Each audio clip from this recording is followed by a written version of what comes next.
Começando agora mais um E-Show. É empreendedorismo, é inovação, é você à frente do seu negócio. Hoje você vai ver a segunda parte da entrevista com Sidney Calais. Então, vamos com a gente.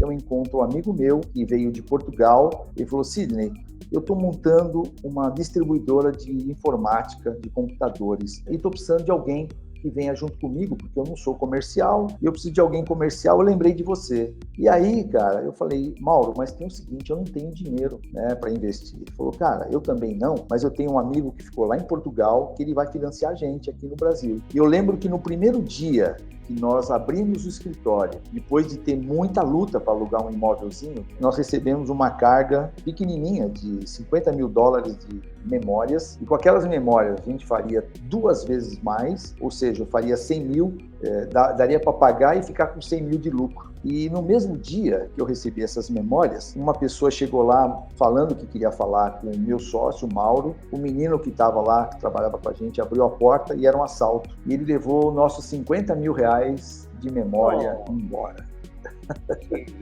Aí nós, triste, ligamos lá para o nosso amigo de Portugal, explicamos a história para ele. Ele foi tão gentil, ele foi tão generoso que ele nos deu mais uma carga de $50 mil, e com esses $50 mil nós começamos de novo uma retórica e a nossa vida começou aí. Começamos a trabalhar, começamos a vender, e vender significaria 5 memórias para um, 10 para outro, 20 para o outro, e naquela época isso era quase que ouro no Brasil. Em 1986 nós estávamos em plena reserva de mercado, e a gente foi crescendo,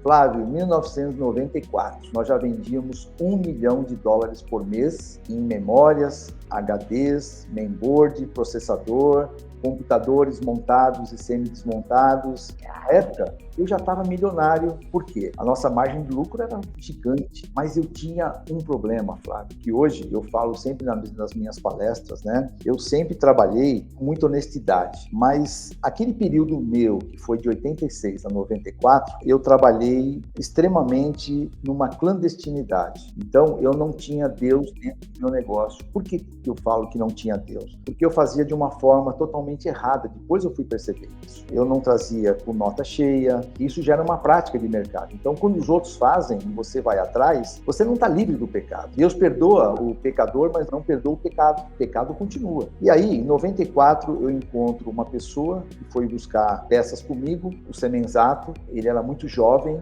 uns 10 anos a menos que eu. Chega lá um menino com Vectra, falou assim: um amigo meu me indicou você, eu tinha aqui comprar uns computadores, eu estou começando a montar aqui umas escolas de informática, microlins, e eu preciso de computadores, partes e peças, etc. Você pode me vender? Eu falei: claro que eu posso. Fiz um preço para ele extraordinário, ele levou o primeiro lote, aí no segundo lote ele foi lá buscar, ele falou: Sidney, só que agora eu preciso financiado. Eu falei: cara, eu não vendo financiado para ninguém, meu negócio é só à vista, eu também pago à vista, e eu não tenho capital, né? Porque o investimento é muito alto. Eu trazia tudo dos Estados Unidos, os computadores e partes e peças. Então, imagina, até chegar no Brasil, chegava por Manaus, a gente tirava por Manaus, daquele jeitinho brasileiro, né? Com meia nota, já com suframa naquela época, enfim, coisas assim que hoje eu posso falar, Flávio, mas me arrependo tremendamente de ter feito. E fui, infelizmente, perdendo território, fui perdendo dinheiro, porque muitas vezes a mercadoria não chegava, e quando você não chegava, eu tinha que ir lá na alfândega, e chegava lá, os impostos eram mais altos do que a mercadoria. Então, em 94,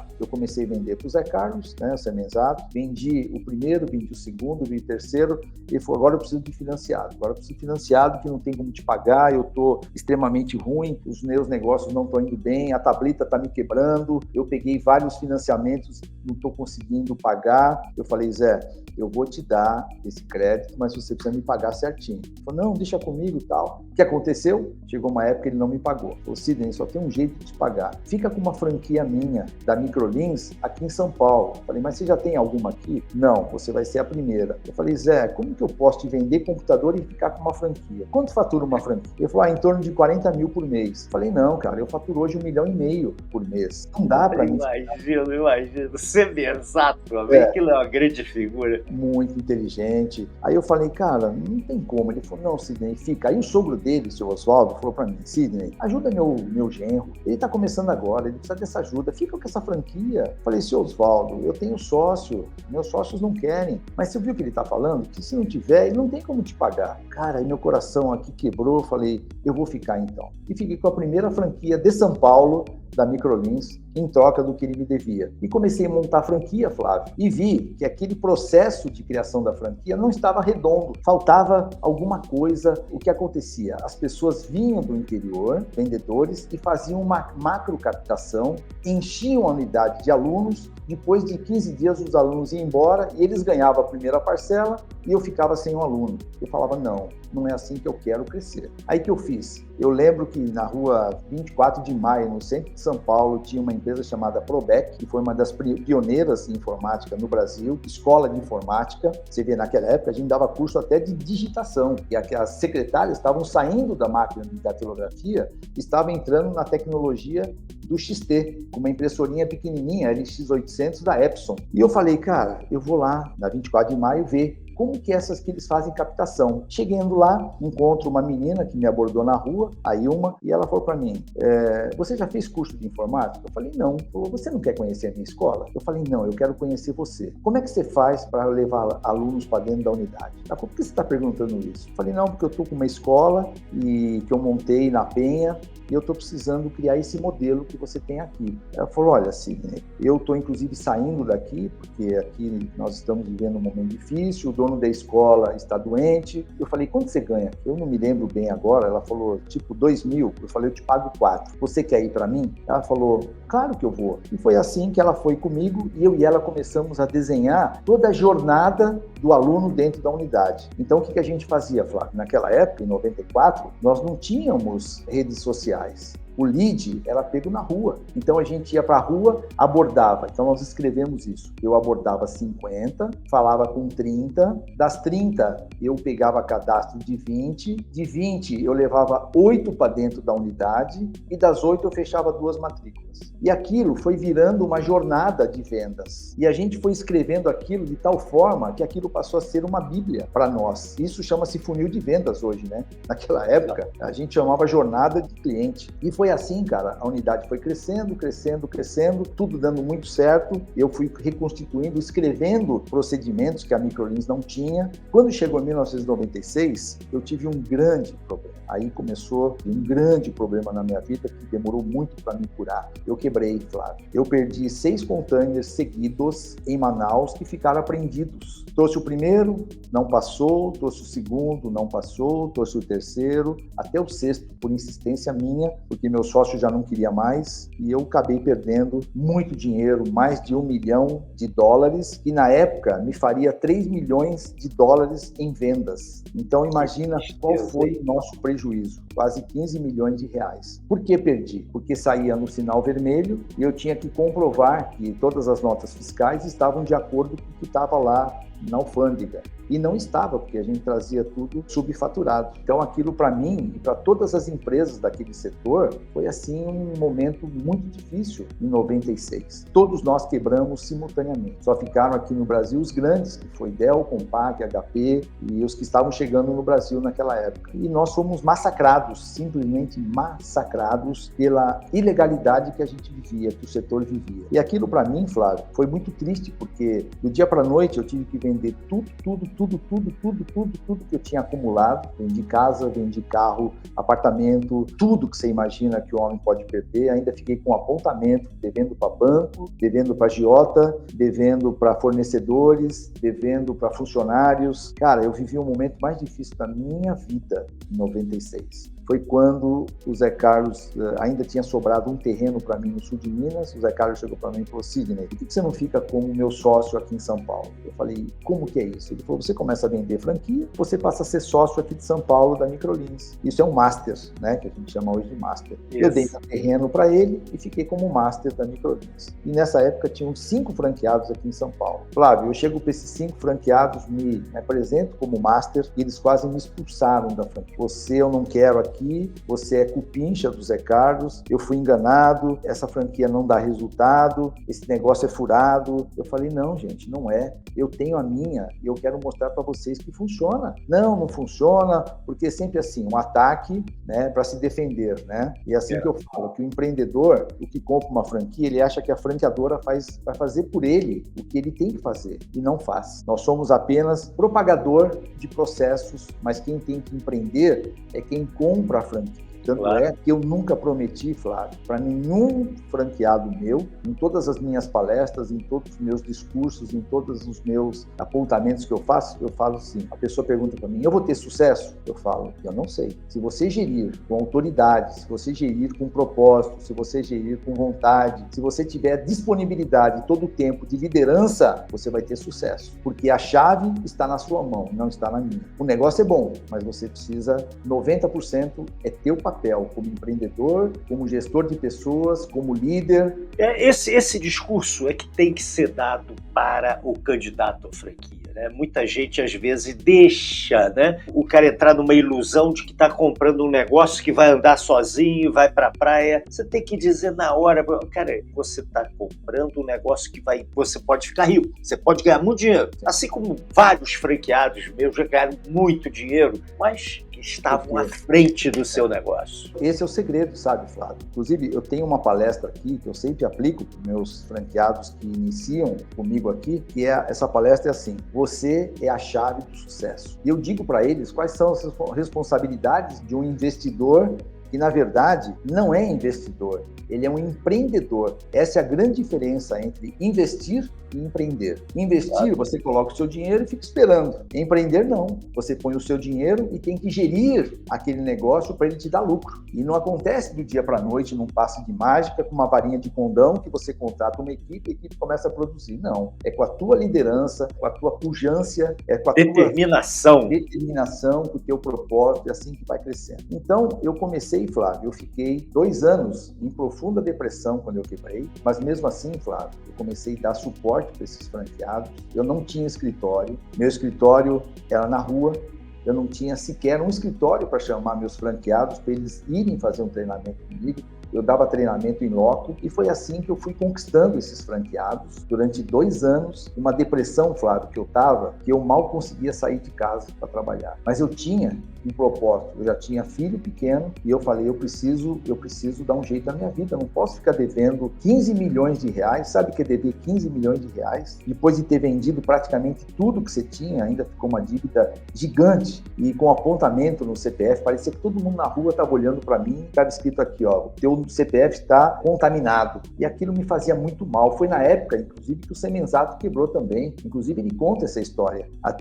Ele já esteve aqui no E-Show e contou essa história para mim. Você passou maus bocados, você quebrou praticamente. É muito constrangedor você ver, por exemplo, o oficial de justiça indo até a escola e retirar: olha, eu vim fazer busca e apreensão, e tudo isso em meio ao processo de transferência, de venda da escola. Então também chegava o comprador, o potencial franqueado, e tinha que: não, essa sala aqui tá vazia porque os computadores foram para assistência. Então, assim, cada dia um pouco pior do que o outro. E o problema foi mais grave, eles chegaram aí na sua casa, né? Sim, mas em casa foi muito pior, porque em casa, quando eles chegaram em casa e foram buscar os bens que estavam listados para serem apreendidos, né? Eu tinha um baú de brinquedo do meu filho, né? Imagina, um baú de brinquedo, cheio de brinquedos dentro. O baúzinho do Bruno, que hoje é o CEO da empresa, que era o filho dele, que eu conheci de pequenininho, levaram embora naquela época. Eu falei, não, cara, eu não vou deixar isso acontecer comigo. Eu vou para frente, eu vou para cima, eu vou ajudar esses franqueados. E assim, com a graça de Deus na minha vida, Flávio, eu consegui trazer os franqueados para mim.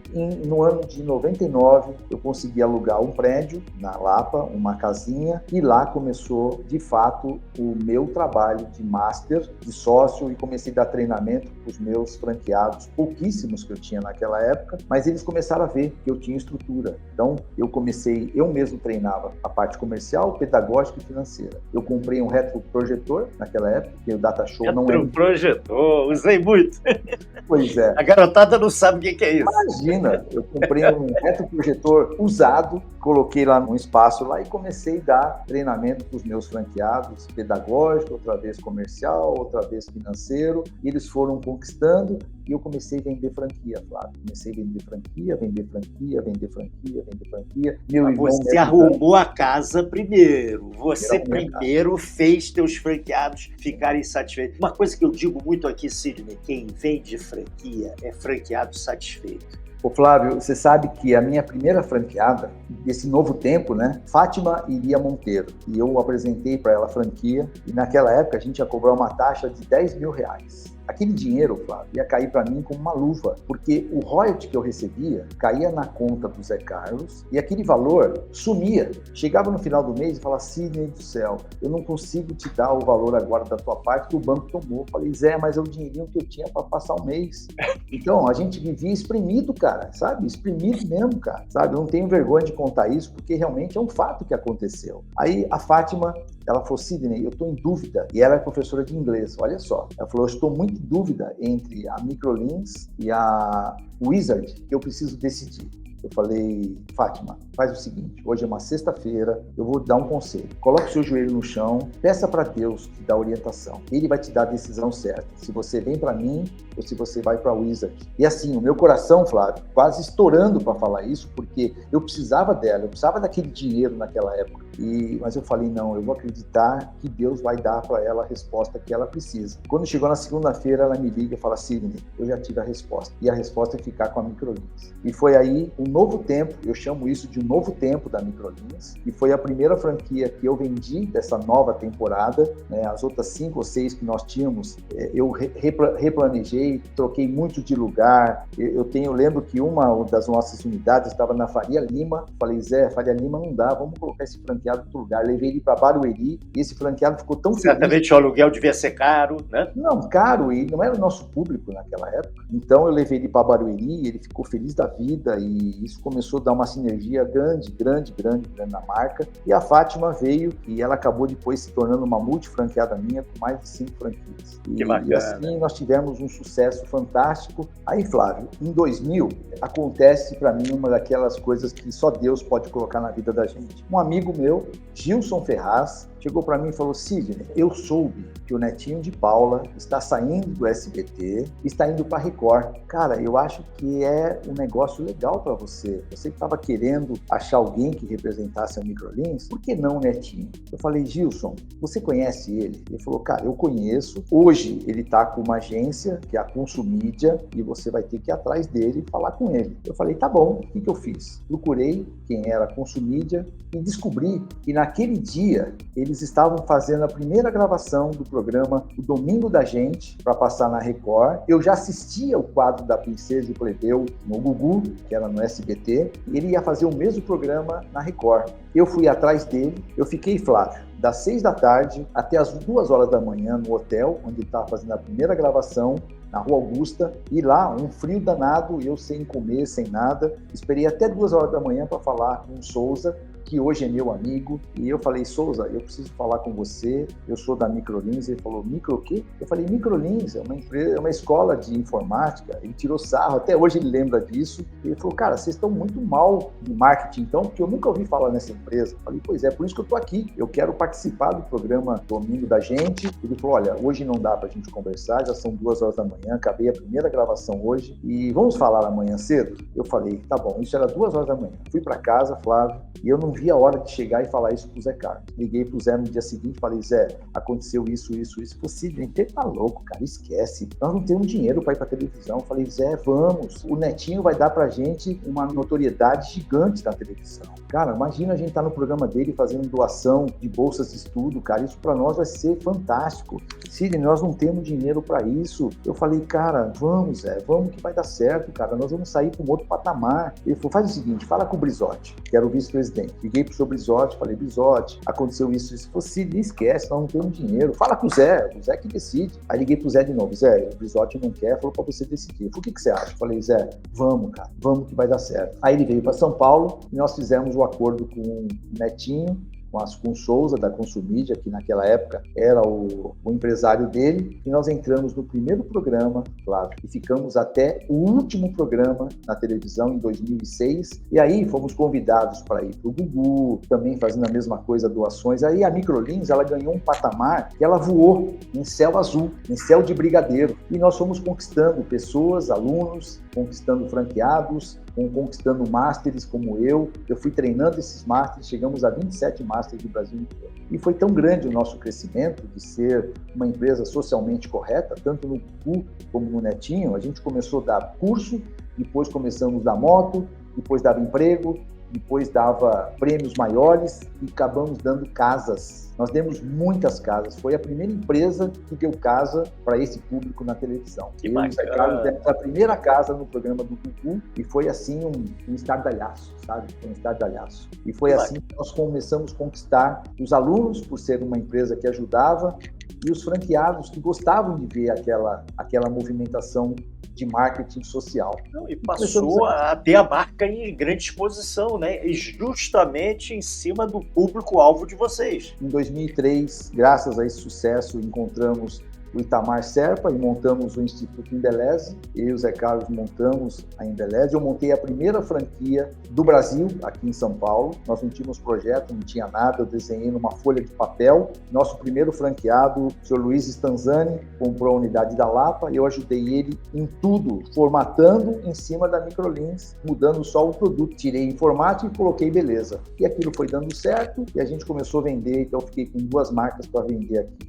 Tanto Microlins como Embeleze. Isso foi dando tudo certo. Em 2009, a Microlins já estava com 750 franqueados. Microlins, então, foi vendida para o Fundo Pátria. Quantos em São Paulo? Em São Paulo eu tinha, só na minha Master, 125 franqueados, mais 75 da Embeleze. Então, no meu prédio aqui, que hoje eu estou o prédio próprio, eu tinha 200 franqueados, que eu inaugurei em 2006. Faço questão de dia você vir conhecer meu prédio aqui. Um auditório para 120 pessoas. Então, eu conquistei esse prédio aqui, que Deus me deu. Em 2006, eu inauguro esse prédio com 200 franqueados aqui, maior que muitas franqueadoras hoje. Em 2009, vendi a Microlins, fiquei só com a Embeleze. Em 2010, eu e o Zé Carlos montamos a SMZPO e SEC. E aí começamos lá, franquear marcas, né? A primeira marca que nós pegamos foi a Odonto Company, que hoje está com 1.800 franquias. Depois veio Espaço Laser, depois veio Casa X com a Xuxa, aí veio L'Entrecôte de Paris, Mexerica, Rei do Picadinho, Protecione, enfim, foram 15 franqueadoras que nós colocamos lá na SMZTO, até o dia que eu resolvi sair, em 2017, deixei para trás todos os negócios que nós tínhamos lá, vendi as minhas participações, tanto da Embeleze como da SMZTO para o Zé Carlos, e montei a minha holding própria familiar, que eu já queria montar a minha holding, porque, Flávio, eu fiz 60 anos naquela época e eu falei, eu quero deixar um legado, e o meu legado tem que levar o meu nome, do meu jeito, e foi aí que eu montei o Grupo Calais, com meus 2 filhos, e por sinal, quando eles fizeram, o Daniel 18 anos e o Felipe 14, isso foi em 2000, eu montei uma Microlins para eles dentro do Palmeiras. Eles começaram lá, Flávio, com 4 computadores, né, e deixei eles sozinhos. Lá eles eram professor, lá eles limpavam o chão, era embaixo da arquibancada do Palestra Itália, chovia tudo lá dentro da sala de aula, às vezes começava a aula, eles tinham que limpar, varrer, tirar água, o computador quebrava, eles arrumavam, eles davam davam aula, eles cobravam, eles arrumavam aluno, enfim, fizeram tudo durante 10 anos. E só saíram do Palmeiras em 2010 porque o Palmeiras saiu para fazer Arena Allianz. E aí eles vieram trabalhar comigo, mas já com uma experiência de 10 anos como franqueado. Em 2017, e hoje eles estão com você aí? Estão comigo, são meus sócios aqui na holding. Mas Sidney, vamos entrar agora nas suas marcas, né? Você Sim. tem algumas marcas aí. Sim. Vamos citar aí, quais são as marcas? Que show, não é mesmo? Na próxima semana tem mais, você vai ver a terceira parte. Vejo você aqui na próxima terça. E vamos à frase da semana, e a de hoje é de Mahatma Gandhi. E quem mandou foi Martin Howard Pinho, de Garibaldi, Rio Grande do Sul. Vamos à frase. Seja a mudança que você quer ver no mundo. Mahatma Gandhi.